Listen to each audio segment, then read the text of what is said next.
배나TV를 위해서 구독 신청 꼭 해주시고 광고도 끝까지 꼭 봐주십시오. 부탁드립니다.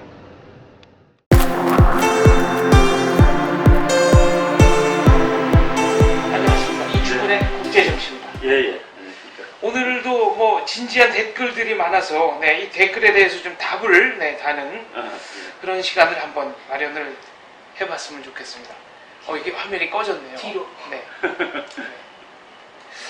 자, 한국 인카운터라는 분이 남겨주신 글인데 조금 길지만 제가 한번 읽어보겠습니다. 네. 미군 철수라는 것이 트럼프가 주장하는 것처럼 그렇게 쉽지 않습니다. 일단 미군 철수가 미국 경제에 미칠 부정적 영향력을 계산해 봐야 합니다. GDP 계산을 소비 관점에서 보면 5가지 컴포넌트가 있습니다. 민간 소비, 민간 투자, 정부 소비, 순수출, 수출 마이너스 수입이죠. 미국 GDP의 경우 미국 정부 소비가 거의 20% 정도를 차지하고, 특히 전 세계에서 직원 고용수가 제일 많은 조직이 미국 국방부 Department of Defense입니다. 미 국방부가 고용하고 있는 직원 수가 300만 명이 넘고, 이는 전 세계에서 가장 큰 기업인 미국의 월마트가 전 세계에서 고용하고 있는 직원 수보다 2배 정도 많은 수입니다. 미군이 전 세계에서 철수를 시작하면 이 사람들이 직장을 잃게 됩니다. 뿐만 아니라 미국 내 무기연구소 그리고 무기 제조업체들 또한 직격탄을 맞고, 이와 관련한 부품업체들 또한 영향을 받죠. 그리고 이는 당연히 미국 GDP의 감소를 가져옵니다. 미국 경제에 네거티브 영향을 줍니다. 예를 들어 미국에 약 20척 정도의 항공모함이 있는 것으로 알고 있습니다. 11척? 네. 항공모함 한 대 만드는데 거의 10만 명 정도의 인력이 필요한데, 미국이 해외 주둔 군대를 철수시키면 이 10만 명의 근로자들이 일자리를 잃게 되고, 또 관련 부품 업체들, 관련 연구기관 종사자들 또한 실직을 하게 되며, 또한 미국 항공 우주 관련 업체들, 보잉이나 로키드 마틴 같은 대기업들도 엄청난 타격을 입습니다. 사실상 해외 주둔 미군을 철수하는 것보다 전쟁에 미국을 파견하는 것이 미국 경제에 더 이익이 아닌가 생각합니다. 해외 주둔 미군을 전부 철수시켜서 미국 내 기지를 새로 만들어 유지하는 것보다 해외에 미군 기지를 유지하는 것이 더 싸게 먹힌다는 계산도 나와 있는 것 아닌지요. 뿐만 아니라 300만 명이 넘는 미국 국방부 직원들도 세금 내고, 또 무기 제조업체들도 세금을 냅니다. 즉 미국이 해외 기지를 없애는 것보다 그대로 현행 상태를 유지하는 것이 경제적으로 미국에 더 이익이라고 봅니다. 물론 여기에 정치적 이유를 갖다 붙이면 얘기가 달라지기는 할 것 같습니다. 자, 이렇게 장문에 아주 말이 되는 얘기들이라고 봅니다. 네. 옛날에 미군이 주한미군 철수시키겠다고 그랬는데, 철수시키고서 그 미군을 해체하게 되면 모르지만은 다시 미국에다 갖다 같은 기지를 만들어서 배치를 하게 되면은 오히려 돈이 더 든다는 그런 계산이 다 나와 있습니다. 네. 이건 사실이군요. 그렇죠. 여기서 지금 말씀드린 거는 사실이고, 그런데 이제 미국이, 물론 이제 미국 국방부는 300만을 고용하는 조직이기 때문에 월마트보다도 훨씬 더 많이 고용을 하죠. 근데 이제 이게 국방이라는 측면은 우리가 일반적인 경제하고는 좀 다릅니다. 네. 이제 우리가 자유주의 경제학의 태두라고 말할 수 있는 아담 스미스도 이 국방 문제는 자기가 말하는 자유주의 경제학하고는 좀 다른 분야다. 해당되지 않는다라고 얘기를 했거든요. 그래서 우리가 미군이 어디 나와 있는데 이것이 가게 되면 돈으로 얼마나 도움이 된다 안 된다는 것은 일단 그렇게 계산은 안 하는 거로 이제 돼 있습니다. 그런데 최근에 어떤 미국 학자가 중동의 석유를 보호하기 위해서 미국이 중동에다가 갖다 투입하고 쓴 돈이 매년 2,500억 달러 정도 된다고 계산한 것을 봤습니다. 네. 그러니까 미국 국방비가 9.11 이후에 1년에 한 7천억 불 정도, 6천억 불 이상, 금년에도 5천억 불이 넘는데 그렇게 유지했는데, 그 중에 상당 부분이 이제 이라크에 가 있던 것이죠. 근데 미국이 2,500억 달러를 안 쓰게 되면은 적자가 2,500억 달러 줄어드는 거로도 계산하는 사람들이 있습니다. 네. 그러니까 미국이 적자, 그러니까 군대를 중동에서 철수함으로써 2,500억 달러가 적자가 날 거가 안 난다라고 하는 계산법도 있는 것이죠. 아, 세이브가 된다. 그렇죠. 세이브가 된다. 그래서 요거는 어느 일방적으로만 계산할 수는 저는 없다고 봅니다. 그리고 이제 군사라는 것은 그 국가 안보는 돈으로는 계산이 안 되는 겁니다. 그렇기 때문에 미국이 이제 자기가 그 원하는 곳에 가서 있음으로 해서 돈이 이제 이익이 계산이 안 되는 것이죠. 그러니까 한국에 그러니까 미국이 해외에 나가 있는 것이 이 고용을 위해서 나가 있는 것이 아니라 미국의 다른 그 이익을 지키기 위해서 또는 누리기 위해서 나와 있는 겁니다. 제가 그 아주 최근에 그 어떤 뭐 미국 그 사람이 그 강의를 좀 해달라고 해서 제가 강의를 한 적이 있었습니다. 한 사람 놓고서. 근데 그 사람이 개인 지도네요. 그렇죠. 이제 그 뭐 한국 사람 한 사람에서 두 사람이 강의를 해달라 해서 이제 갔는데 공식으로 요청이 와서 그래서 제가 물어봤습니다. 그분한테 알고 싶은 게 뭐냐 그랬더니만은 자기가 그 시카고에 있는 어떤 투자 회사의 이 조사 담당 관리인데 자기가 이제 한국에다가 돈을 투자하고 싶은데 이 돈이 안전하고 이익을 낼 수 있느냐 뭐 이런 것 등등을 물어보겠다라고 얘기하더라고요. 그래서 내가 한국이 안전하다고 가정을 하고 투자를 하게 되면 이익이 있냐 했더니 그렇죠 그러길래 그러면 그 안전하다는 문제가 해결되면 되는데 네. 안전에 가장 중요한 것이 뭐냐면은 여기 미군이 있냐 없냐입니다. 우리나라 사람들은 그 부분을 잘 모르는데 주한미군이 철수한다라는 말이 나오게 되면은 그 외국 회사들이 한국에 투자하고 있던 돈이 전부 빼간다는 얘기가 다 빼간다는 있었죠. 얘기가 그냥 나오게 되는 것이죠. 불안하다 하고서 이익을 남기기는커녕 그 본전이 없어질지도 모르니까. 그래서 제가 주한미군이 철수하지 않고 여기 있으면은 그러면 이 투자하는데 그렇게 걱정하지 않아도 된다는 식으로 내가 설명을 해줬습니다. 그리고 당신이 그 미국 회사에 가보니까 미국 군대를 철수시키지 않는 쪽으로 정책을 짜도록 하면 되지 않겠나? 정치가들한테 영향을 미쳐서. 근데 이제 미국 정치가들이 고립주의자들도 있고 또는 이렇게 개입주의자들도 있고 그러는데 미국이 뭔가가 좋아졌을 때 고립주의가 더 많이 나타납니다.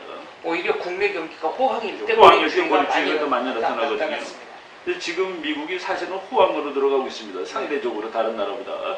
그렇다 보니까 예를 들어서 정말로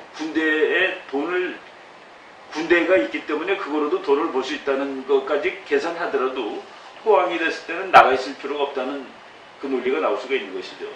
우리가 이제 이 군사 쪽의 논리를 경제로 얘기하다 보면 이렇게 좀 어울리지 않는 곳이 좀 생깁니다.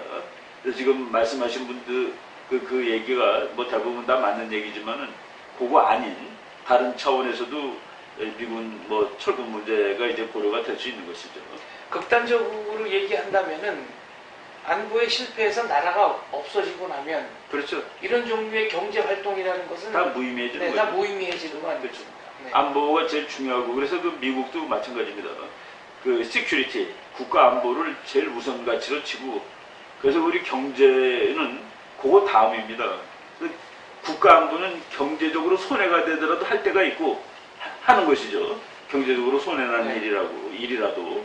그래서 우리가 미국이 국가 안보를 하는 것이 경제적으로 이득 나는 일이기 때문에 하고 그걸 안 하게 되면 손해가 날 것 아니냐라는 식으로만 하는 것은 좀 일방적으로만 얘기를 하는 것일 수 있다는 그 말씀을 드리고 싶습니다. 역시 극단적으로 얘기하자면 지금 대한민국에서 휴전 이후에 실질적으로 군사적 충돌이 거의 없었기 때문에 그렇죠. 국지전도 아니고 소규모 충돌만 있었으니까 그러면 그렇죠. 소규모 충돌만 감당할 수 있을 정도로 병력을 확 감축하는 게 이게 경제적으로 보면 이득일 것 같지만 그렇게 할 수는 없는 거다라는 말씀이시죠. 네. 예를 들어서 이제 우리가 이제 통일 비용 얘기할 때 항상 나옵니다. 통일하면은 비용이 많이 든다고 그러는데 분단 비용이 얼마나 비싼지를 알면은 분단 비용은 우리가 계산을 안 해요. 예를 들어서 우리 젊은 사람들이 20살 되면 군대 2년 갔다 오지 않습니까? 네. 그 사람들이 군대 2년 가 있는 거가 얼마로 계산해야 되느냐를 한번 따져보세요. 이 사회적 비용으로 하면 그렇죠. 이거 계산이 안 되는 얘기죠. 근데 이제 우리가 그걸 안 하고 통일 비용은 일단 북한에 생돈이 들어가야 되니까 그것만 계산하면은 이거 통일하면은 어렵겠다 그러는데 이제 우리가 그 비용 계산을 뭐 하는 방법이 여러 가지가 있는데, 우리들 뭐 군대 갔다 왔을 때 가장 인생에서 좋을 때가 하는데, 20살 뭐 이럴 때, 그 한 2, 3년이 경제 가치로 치면 얼마일까를 생각해 보시면은, 이 문제는 군사안보, 국가안보의 문제는 경제 문제하고는 이게 다른 거다라고. 다른 맥락과 그렇죠. 다른 차원에서 그렇죠. 논의가 돼야 된다. 그래서 네. 아담 스미스도 국방 얘기는 자기 논의랑 다르다. 그건 먼저 해야 되는 것이다라고 네. 국부론에서 아주 명기를 하고 있죠. 네. 댓글 남겨주신 시청자분 어떻게 의문이 해소됐는지. 아니 그 질문이 다 좋은데 네. 이게 저희가 말하는 건 그 질문이 틀렸다는 것이 아니라 이건 또 이것대로 그렇죠. 팩트로서 그렇죠. 이 분석 틀을 동원하면 이거는 그렇죠. 팩트로 사실이다. 네. 네. 사실이지만 네. 그 국가안보 계산할 때는 그 미군을 내보냈다는 것이 돈이 되기 때문에 네. 내보낸 것도 아니고 들어가는 것은 돈이 안 되기 때문에 안 들어가는 것도 아니다라는 그 말씀을 하는 겁니다. 네. 방금 이제 통일 이후에 현재 그 통일이 되고 나서 우리가 분단 비용을 얼마나 쓰고 있는지를 한번 따져봐야 된다. 그러면 전후에 이런 분단 비용하고 말씀하셨는데. 통일 비용하고 계산해서 어느 것이 더 크냐를 우리는 당연히 통일 비용이 더 큰 줄 아는데 그렇지 않습니다. 분단 비용이 훨씬 더 크다는 게 얘기죠. 아 그런가요? 그렇죠. 우리가 지금 생각 안 하는 것들. 더구나 북한이 쓰는 비용까지 그렇죠. 생각하면 그렇죠. 네. 더군다나 심리적으로 우리가 통일이 안 되고 있기 때문에 매일 마음에 불안을 느끼는데 그게 돈으로 얼마 되겠습니까? 그 불안감 느끼면서 사는 거가. 아까 그 병력 얘기 잠깐 좀 여쭙고 싶었는데요. 네. 통일 이후에는 어느 정도가 그 통일 한국의 적정한 병력이라고 생각하십니까? 그게 이제 우리 마음대로 정하는 게 아니라 중국과 일본이 어느 정도 가지고 있느냐에 따라 달라지겠죠. 역시 네. 상대적이에요. 그렇죠. 네. 국력은 뭐 상대적으로 평가하는 건데 우리나라 사람들이 또 조금 잘못 인식하는 거가 통일이 되면 국가안보 문제는 없어지는 거로 치는데 그렇지 않습니다. 네, 그래서 병력을 뭐 네. 엄청나게 감축해도 그렇죠. 상관없는 거 아니냐. 일반론은 이렇게 일반론은 그건데 물론 이제 지금처럼 뭐 60만 대군, 70만 대군까지 안 가도 되겠죠. 이제 분단이 해소가 되면은 지금과 같은 그 긴장은 아닐 겁니다. 국가안보가 없어지는 건 아니지만은 국가안보를 하더라도 일본이나 중국이 노골적인 적국은 아니거든요. 네. 우리가 대비를 해야 되는 나라일 뿐이지 싸워야 될 나라라고 말씀드리는 건 아닙니다. 그런데 이제 대비를 하기 위해서는 그 적정의 군사력이 있어야 되는데 저는 뭐 그냥 이거 계산은 나오지 않지만은 각각 중국과 일본이 지정학적으로 우리를 위협할 수 있는 위치에 있는 나라들입니다. 근데 그런 나라들이 우리를 이제 뭐 우리 애들 말로 하면 가지고 놀지 못할 만큼 우리가 힘이 있으면 됩니다. 네. 니네들이 우리를 건드릴 순 없어 할 만큼 가지고 있으면 되는데 저는 뭐 그 정도는 우리나라 그 사이즈로 봤을 때 능히 가능한 네. 국력이라고 보죠. 네. 그럼 남북한이 이제 통일이 돼가지고 통일 한국이 된다고 하면 그다음부터는 한반도 안에서 군사적 충돌이 일어날 가능성은 거의 없어지니까 그때부터는 진짜 이제 외적하고 싸우는 거죠. 네. 만약 싸우게 되면. 그런 경우에는 현대전을 준비하면서 공군과 해군력 위주로 가야 되는 거 아니냐 이런 아무래도 얘기도 그렇죠. 있습니다. 특히 이제 일본하고는 바다를 건너 있으니까 당연히 해군이 중요하고 그리고 이제 그 산업 국가의 군사력은 해군이 될 가능성이 높습니다. 왜냐하면은 우리나라가 이제 무역으로 먹고 사는 나라거든요. 네. 그러다 보니까 이제 모든 중요 물자가 바다를 통해서 들어오고 또 우리가 만든 것을 바다에다 팝니다. 그러다 보니까 이제 해군이 어느 정도 있어야 되죠. 냉전 시대 때는 그 문제가 사실상 없었던 거가 미국이 자유주의의 대표 선수로서 미국식 자본주의를 따라가는 모든 나라의 바다를 대신 지켜준 겁니다. 그러니까 우리나라 화물선은 미군이 스스로 지켜준 거예요. 왜? 한국은 미국 진영에 포함되어 있으니까. 그런데 이제 지금 미국 쪽에서 나오는 얘기는 이제 그런 게임을 하던 시대는 지냈다. 네. 그러니까 이제 미국이 지켜주는데 그냥 조금 용돈 받고 지켜주자는 그런 얘기가 나오는 거죠. 그렇군요. 미국이 이제 자기가 국가안보가 막 어려워가지고 한국이 미국을 도와주는 그런 입장이라고 생각하는 게 아니라 나는 이제 국가안보가 해결됐는데 내가 한국을 도와주고 있다라는 생각을 자꾸 하는 거죠. 그러니까 요새 그 미국에서 뭐 한국에 있는 그 한국한테 돈 좀 더 내라고 그러고 일본도 그렇고 뭐 다른 나라도 다 돈 내라고 얘기하는 거가 바로 지금 냉전이 아니라 미국이 자기 혼자 제일 센 그런 시대를 살고 있다는. 그러니까 1급 체제로 이제 간다는. 그렇죠. 그러니까 뭐 패권 시대인데 내가 남 도와준다는 게 좀 웃기지 않느냐는 그런 말들 나오는 겁니다. 통일 이후에 상대적으로 그 직업적인 이 전문성이 상대적으로 떨어지는 북한의 청년들이 그렇죠. 대거 군에 입대할 가능성이 높고 그렇게 되면은 군인의 구성비가 이렇게 북한 주민 위주로 될 가능성이 없지 않아 있는데 이것에 대해서 우려를 하는 시각도 있습니다. 그렇죠, 그렇죠. 이제 그 어느 나라든지 이제 군사력을 적정 수준 갖추고 있는 것은 뭐 현대 국가에서는 기본입니다. 그런데 이제 누가 그러면 그 나라 군인이 되느냐는 거 항상 어느 나라든지 문제예요. 예를 들어서 월남전 할 때는 월남전에 갔던 미군이 미국의 하층이다라는 뭐 그런 얘기를 해가지고 월남전 반대하는 사람은 이게 뭐 그저 가난한 사람들이 전쟁이라고 그 사람들이 가서 피를 흘린다고 이제 비난도 했고, 그리고 또 어떤 사람은 미국의 조직이 사회 조직이 많은데 유일하게 흑인의 학벌이 더 높은 조직이 미국 육군이다라고 또 그러니까 그 비꼬는 식으로 얘기하는 사람도 있고 그렇습니다. 그런 문제를 이제 결국은 해결을 해야 되는데 미국이 그거를 해결하는 하나의 방법이 그 전문 직업군제를 만드는 겁니다. 그러니까 다 프로페셔널로 만드는 거예요. 그러다 보니까 이제 교육도 지금은 그 문제가 많이 해결됐습니다. 그래서 미국의 이제 예를 들어서 미국의 병사들이 그 같은 레벨의 다른 데보다 오히려 수준이 더 높은 거로 되어 있습니다. 지금은.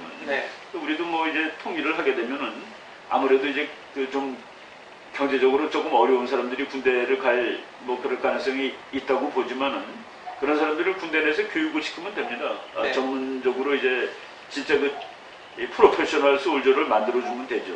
교육을 시키고. 그래서 군대가 그런 교육기관의 역할도 할 수가 있기 때문에 그거는 뭐 차차 그런 고민을 할 날이 빨리 와야 됩니다. 사실. 제가 말씀드린 거는 로마 시대부터 실력이 있고 별다른 배경이 없는 청년들이 야심 있는 청년들이 선택한 직업이 이제 직업군인이었으니까 그렇죠. 그런 맥락에서 말씀을 드린 거고요. 또 하나 이제 짚어보자면은 요것도 이제 뭐 행복한 고민이 될 수도 있겠습니다. 통일 이후에 그렇다면은 징병제가 지원병제로 자연스럽게 바뀌는 겁니까? 저는 뭐 바뀐다고 보는데 바뀌어야 한다고도 봅니다. 예를 들어서 이제 그 지금은 뭐 국가안보가 워낙 그 어렵다 보니까 모든 사람이 다 가는 국민 개병제가 되는데 국민 개병제가 되다 보니까 이건 뭐 월급도 안 받고 군대 가는 거죠, 사실은. 준다고는 하지만 액수가 뭐 그렇게 의미가 없는 뭐 액수죠. 뭐 의미 없는 액수죠. 네, 저희가 조사를 해서 요 자막 밑으로 지금 저 2등병, 1등병, 상병, 병장 월급 얼마인지 한번 요새 그래도 한 20만 원대까지는 올라간 것 같아요. 꽤 많이 올라갑니다. 그래서. 옛날에 우리 군대에 있을 때는 뭐 그냥 뭐 담배 사 먹을 돈이나 되나 마나 했습니다. 담배값도 안 된다는. 담배 줬죠, 군대에서. 파란 담배. 근데 지금은 뭐 그래도 나라가 옛날보다 자세하게 됐지만 그래도 이건 뭐 의무병이기 때문에 월급이 없는 병사입니다.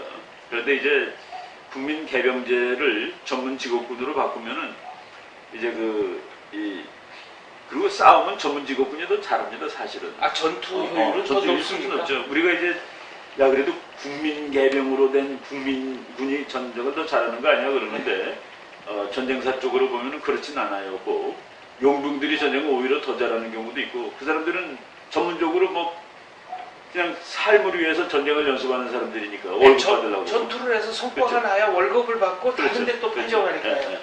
그 사람들이 뭐 애국심 그런 건 없지만은 그래도 전투력 하나는 우리가 생각하는 것보다는 훨씬 좋다는데 이제 거기 애국심이 포함된 그런 전문 직업군을 만들면은 월급을 일단 다 줘야 됩니다.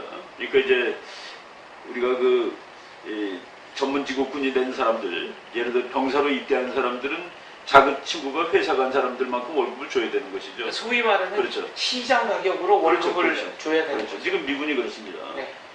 그렇게 될 경우에 그 병사들이 지금보다 줄어든 거는 숫자는 줄어들지만은 그렇다고 해서 국방 예산이 대폭 줄어들지는 또 아마도 않을 거예요.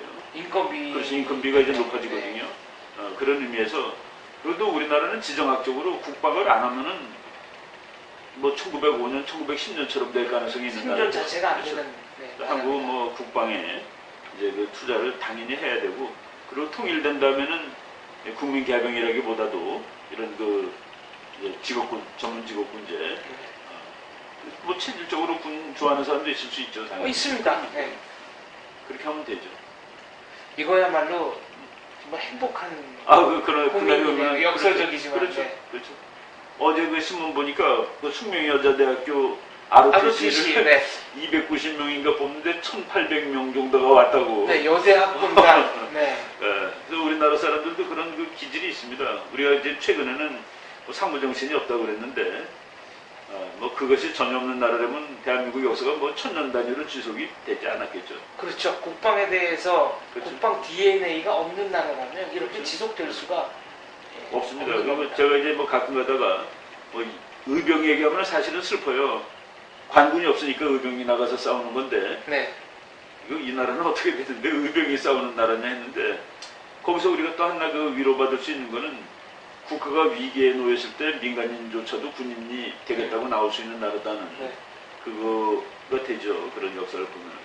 그래서 뭐 통일이 돼서 지금처럼 국민개혁 안 하고 전문직업 군대가 되면은 뭐 그 군대도 직업으로서 아주 좋은 직업이 될 수 있습니다. 알겠습니다. 경제학의 잣대를 동원하면 뭐 미군 주둔 비용이라든가 또 방산업체 뭐 그렇죠. 그리고 그거가 지금 말씀드린 분이 뭐 그렇다고 생각하는 것은 아닌데 네. 이렇게 생각하는 거가 이제 미국의 군산복합체를 비판하는 그런 네. 이론입니다. 미국이 이렇게 군대를 많이 유지하고 무기회사 막 그러는 거 그걸 통해서 전쟁을 통해서 돈을 벌기 위해서 전쟁을 수출해서 돈을 그렇죠. 버는 거냐 이런 얘기도 하죠. 그래서 이제 그게 좀 좌파들의 견해였는데 그거를 미국에서도 논쟁이 심했습니다. 정말 미국이 돈을 벌려고 전쟁을 하는 거냐, 돈을 벌려고 군대를 유지하고 돈을 벌려고 해외에 파병을 하는 거냐 했는데 그거를 약간 좀 그 교수님도 좀 좌파적인 교수예요. 예일대학의 브루스 러셋이라는 교수가 그거를 아예 그냥 그 컴퓨터에다 집어넣고 돌려봤습니다. 만약 틀리나. 그거 몇 가지 변수를 봤는데 미국이 이제 월남전쟁을 한참 할 때예요. 그런데 그 무기를 만드는 회사는 무기 회사는 없습니다. 자동차 회사, 뭐 여객기 회사가 다 폭격기도 만들고 탱크도 만드는 거니까 그런 회사들의 주식 가격하고 전쟁이 커지고 작아지고 하고 주식 가격을 비교를 했습니다. 상관관계가 상관관계를. 네. 그런데 재미있는 거는 역의 상관관계가 있습니다. 예를 들어서 키신저가 월명하고 평화회담을 하겠다 그러면 그 회사 주가 쭉 올라갑니다. 그걸 이해가 좀 어려운데. 그거 완전히 역설인데. 그러니까 전쟁이 나면 오히려 주가가 떨어지고요. 그리고 그 협상이 결렬되었다. 그래서 미국이 하노이 폭격을 2배로 늘렸다는 기사 나오는 날 쫙 또 내려갑니다. 그래서 그 반대일 것 같은데. 참 기가 막힌 논리인데. 그게 이제 브루스 러셋 교수가 자신도 그 밀리터리 인더스트리얼 컴플렉스 MIC라고 그러죠. 그 이론을 믿던 사람으로서 너무나 놀라운 걸 발견했는데 그 의미가 뭐냐면은 우리나라 현대자동차가 탱크 만듭니다. 네. 전쟁에 나면 현대자동차는 탱크를 팔아서 돈을 버는 게 아니라 자동차를 못 팔아서 망하게 되는 거죠. 그 탱크는 생각보다 많이 안 남고. 그렇죠. 그 회사가 미국의 미국의 크라이슬러가 지금 M1 전차를 만드는데 크라이슬러가 M1 전차 팔아서 버는 돈은 자동차 팔아 버는 돈의 극히 몇 %밖에 안 되겠죠. 그런데 전쟁이 나게 되면 그 사회 분위기가 미국은 전쟁에 총알이 날아오는데도 아님에도 불구하고 그 분위기가 소비가 줄어든대요. 관광객이 확 줄어들고 그래서 전체적으로 경제가 침체되기 때문에 그 좌파들이 말하는 특히 이제 소련에서 나온 이론이죠. 미국이 제국주의 국가로서 전쟁을 해갖고 먹고 살기 위해서 이렇게 한다 그랬는데 그 브루스 러셋 교수의 책에 보면은 그게 아닌 거로 그 책 한 권입니다. 그걸 분석해 놓은 거가. 그래서 아주 재미있는 분석인데 뭐 존슨 대통령이 북폭을 뭐 2배로 늘리라고 명령했다 그러면 그 무기를 만드는 회사, 무기 회사는 아니지만은 자동차 회사라는 비행기 회사 주가 쭉 내려가고 뭐 평화협정을 시작했다 그러면 주가 쭉 올라가고 그러니까 예상과 반대로 나타났습니다. 그러니까 보잉이나 록히드 마틴이 민간 항공기 만들어서 팔 때가 더 남는 거지 폭격기 전투기 만들어서 팔아봐야 얼마 안 남는다는 얘기. 9.11 이후에 미국이 국방비를 쭉 올리는데 네. 이 보잉 회사 같은 회사 주가가 다 난리 갔습니다. 그 뭐냐면은 그 테러 전쟁 해갖고 세계가 우울해질 때 여기에 항공력이 확 줄어들어요. 네. 관광객도 줄어들고 그래서 미국의 그 무기 만드는 큰 회사들이 국제적으로 전쟁이 나면은 돈을 못 본다 하는 것이 지금 경험적으로 맞는 이론이 된 것이죠. 야, 이거는 의외인데 뭐 실증적인 데이터가 보여주는 거니까 반박을 그렇죠. 못하겠네요. 그 브루스 로세 교수가 자기도 놀랬다는 거예요. 근데 생각해보면 탱크나 뭐 전투기 폭격기는 아주 특수한 용도를 위해서 밖에는 쓸 수 없는 그렇죠. 제한적인 상품인 것이고 그렇죠. 그래서 그거를 만들어가지고 돈을 번다 하더라도 네. 근데 한시적인 그것도 시장 가격이 아니기 때문에 돈을 많이 벌 수도 없습니다. 네. 예를 들어서 뭐 민간인 자동차는 잘 팔리면 돈이 더 올라가고 그럴 수 있는데 이거는 정부에다 공급하는 거기 때문에 뭐 시장에서 경쟁하는 거가 아니니까 네. 회사가 이제 확 더 벌 수도 없죠. 물론 미국이 그 M1 전차를 크라이슬러라는 회사한테 맡긴 거는 이유가 있습니다. 크라이슬러가 이제 조금 헤매고 있을 때 탱크 몇천 대를 주문해 줌으로써 이제 회사를 살릴 수는 있어요. 캐시플로우를 그렇죠. 좀 좋아지게 만드는 그런 건 되는데 네. 그것은 더 큰 차원에서 미국의 무기 회사들이 그 무기 회사는 뭐 용어 자체가 이렇게 정확한 건 아닙니다. 네. 무기 회사만 그 무기만 팔아서는 이익을 남길 수 있는 회사가 없어요. 그 이제 다른 건 다 만드는 회사들인데 그런 회사들이 무기를 만들죠. 우리나라도 그건 마찬가지 아닙니까? 우리나라도 네. 뭐 현대 자동차가 뭐 탱크도 만들고 네, 대우조선이 잠수함 만들고, 만들고 네. 다 그런 건데 그게 이제 그것 때문에 회사가 돈을 벌거나 그런 것은 아니다라고 보는 게 더 정확하다는 얘기입니다. 알겠습니다. 상식이 깨지는. 저도 그거 읽고서 네. 놀랐습니다. 그 미국 갔을 때 이제 밀리터리 인더스트리얼 콤플렉스 가지고 이제 논쟁하는 시간이 있었는데 그 뭐 교수님이 읽어보라고 준 책인데 아주 재밌게 쓴 책인데 그냥 놀랐습니다. 하여간 전쟁이 나면 보잉이나 이런 회사들 주가가 내려가는구나. 이게 상식이 깨지는 지적 자극을 받는 순간은 언제나 짜릿하고 달콤합니다. 그렇죠. 네. 그래서 공부하는 거예요. 내가 모르던 네. 알고 있던 거가 다 깨지는 순간이 오히려 기분이 좋습니다. 그렇습니다. 당장 저도 책 한번 빌려서 보고 숫자를 눈으로 확인해 그 책 제목이 이 아이디올로지 앤드 인터레스트인가 그럴 겁니다. 네. 그 로셋이라는 예일 대학 교수인데 지금도 생존해 있는 아주 뭐 국제정치학에 손꼽는 교수죠. 하여튼 말씀 잘 들었습니다. 상식의 파괴. 오늘 저는 확실히 한번 겪었습니다. 감사합니다.